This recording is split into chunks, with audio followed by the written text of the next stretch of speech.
High বন্ধুরা, কেমন আছেন সবাই? আশা করি ভালো আছেন। শেখবাড়ি রান্নাবান্নায় আপনাদের স্বাগত জানাই। তো আজ আপনাদের সামনে আবারও একটা নতুন রেসিপি নিয়ে হাজির হয়ে গেছি। তো আজ বড়দিন উপলক্ষে আপনাদেরকে আপেলের কেক করে দেখাবো। তো ভিডিওটি প্রথম থেকে শেষ পর্যন্ত দেখতে থাকুন, আর ভালো লাগলে অবশ্যই চ্যানেলটিকে সাবস্ক্রাইব করুন। তো চলুন রেসিপিটি শুরু করি বেশি কথা না বাড়িয়ে।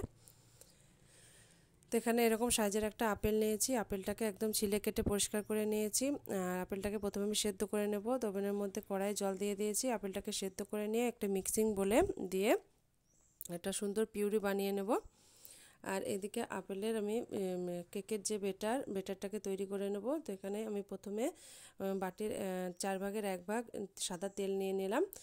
আর সাদা তেলটা দেওয়ার পর তারপর এখানে চিনি গুঁড়ো ব্যবহার করেছি। কেকের জন্য কিন্তু চিনি গুঁড়োই লাগবে। চিনি দিলে কিন্তু দানা থেকে গেলে কেক কিন্তু পারফেক্ট হবে না। তো চিনি গুঁড়োটা আমি 3 থেকে 4 টেবিল চামচ ব্যবহার করেছি। আপনারা চাইলে চিনির পরিমাণটা বাড়িয়ে কমিয়ে নিতে পারেন। আর তারপরে সব কিছুকে মিক্স করে নিলাম। তারপর এখানে 3 টেবিল চামচ গুঁড়ো দুধ ব্যবহার করেছি। গুঁড়ো দুধটাকেও ভালো করে সব কিছুর সঙ্গে মিশিয়ে নিচ্ছি।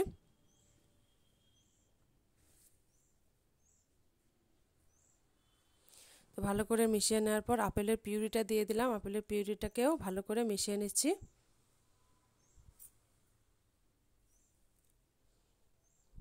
তো তারপর এখানে আমি 5 টেবিল চামচ ময়দা ব্যবহার করেছি। তা আপনারা আপনাদের পরিমাণ মতন ময়দাও কমিয়ে বাড়িয়ে দিতে পারবেন। তো ময়দা 5 টেবিল চামচ ব্যবহার করেছি। আর তারপর আমি দিয়ে দিয়েছি 1 টেবিল চামচ বেকিং পাউডার, হাফ টেবিল চামচ বেকিং সোডা, আর কয়েকটা কাজু আমি কুচি করে রেখেছিলাম। তো কাজুগুলোকে দিয়ে আবারও সব কিছুকে ভালো মতন মিশিয়ে নিচ্ছি। তো ব্যাটারটা কিন্তু এরকম ঠিক হতে হবে।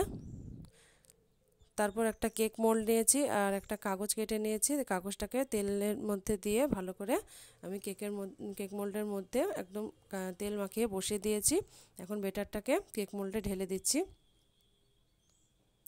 আর ভালো করে একটু ট্যাপ করে নিচ্ছি যাতে ভেতরে কোনো হাওয়া থাকলে সেটা বার হয়ে যায়। উপর থেকে কয়েকটা কাজু আমি সাজিয়ে দিচ্ছি।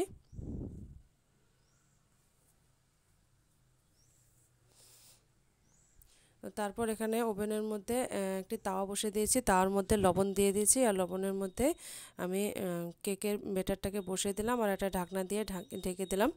তো 25 মিনিটের জন্য আমি বেক করে নিয়েছি। ফিরে আসলাম 25 মিনিট পর।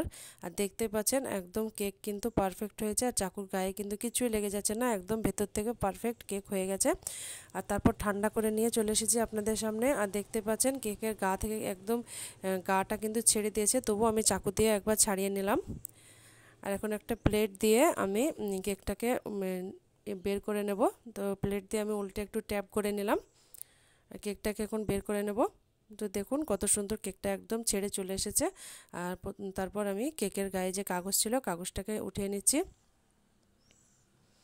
আর কতটা নরম হয়েছে আপনারা নিশ্চয়ই দেখেই বুঝতে পারছেন। একদম নরম সফট, একদম তুলতুলে হয়েছে। দেখুন কতটা নরম, কতটা স্পঞ্জি হয়েছে। এভাবে আপনারা বাড়িতে অবশ্যই ট্রাই করে দেখবেন, আশা করছি ভালো লাগবে। একটা কেটে আমি আপনাদেরকে দেখিয়ে দিচ্ছি। তো দেখুন কতটা নরম হয়েছে। এইভাবে আপনারা বাড়িতে অবশ্যই ট্রাই করবেন, আশা করছি ভালো লাগবে। ভালো লাগলে কমেন্ট করে জানাবেন, সাথে লাইক করবেন, চ্যানেলটিকে সাবস্ক্রাইব করে বেল আইকনটি প্রেস করে রাখবেন। আর ফ্যামিলি আর ফ্রেন্ডদের সঙ্গে বেশি বেশি করে রেসিপিটা শেয়ার করবেন।